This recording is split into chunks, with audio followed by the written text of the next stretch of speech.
അയ്യോ, എന്റെ മോള് കൃഷ്ണ കല്യാണം കഴിഞ്ഞ് വേറൊരു വീട്ടിലേക്ക് പോവാ. അവിടെ എന്റെ മോൾക്ക് ഒരു കുറവുണ്ടാവാണ്ടിരിക്കാൻ വേണ്ടിട്ട് അമ്മയും അച്ഛനും 100 പവൻ സ്വർണവും 1.5 ഏക്കർ സ്ഥലവും ഒരു കാറും മോളുടെ പേരിൽ എഴുതി വെച്ചിട്ടുണ്ട്. ഇവിടത്തെ എല്ലാം മോൾക്കുള്ളതാ. മോൾക്ക് എന്താ വേണ്ടേ? അമ്മ എനിക്ക് വേണ്ടി ഉണ്ടാക്കിയ മാങ്ങച്ചാറ്. അമ്മ അത് പാക്ക് ചെയ്ത് കൊണ്ടിട്ടെ. അത് ഓൾറെഡി പാക്ക് ചെയ്തു. ഏതില്? ദേ ഇങ്ങനെ വേണമെങ്കിൽ കൊണ്ടൊക്കെ നീ. ഇങ്ങനെ എങ്ങനെ അമ്മ കൊണ്ടുപോവാ? പിന്നല്ലാണ്ട് നിനക്ക് എത്ര ധൈര്യം ഉണ്ടായിട്ട് വേണം എന്റെ സ്റ്റീൽ പാത്രത്തിൽ എന്നെ കണ്ടുവെക്കാനായിട്ട്? അമ്മയല്ല പറഞ്ഞു ഇവിടെ ഉള്ളതല്ല എന്റെയാന്ന്. പറഞ്ഞു.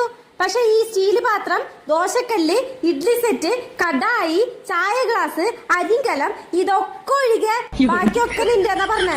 മനസ്സിലായോ? എനിക്ക് മനസ്സിലായില്ല അമ്മ. ഇന്ന് നടന്ന നിന്റെ കല്യാണത്തിന് നിന്റെ മാമന്റെ വീട്ടിലെ സൈഡിൽ നിന്ന് ആരെങ്കിലും വന്നിട്ടുണ്ടോ? എന്താ കാരണം? സ്വത്ത് പ്രശ്നല്ല. അതല്ലടി മണ്ടി. നിന്റെ മാമൻ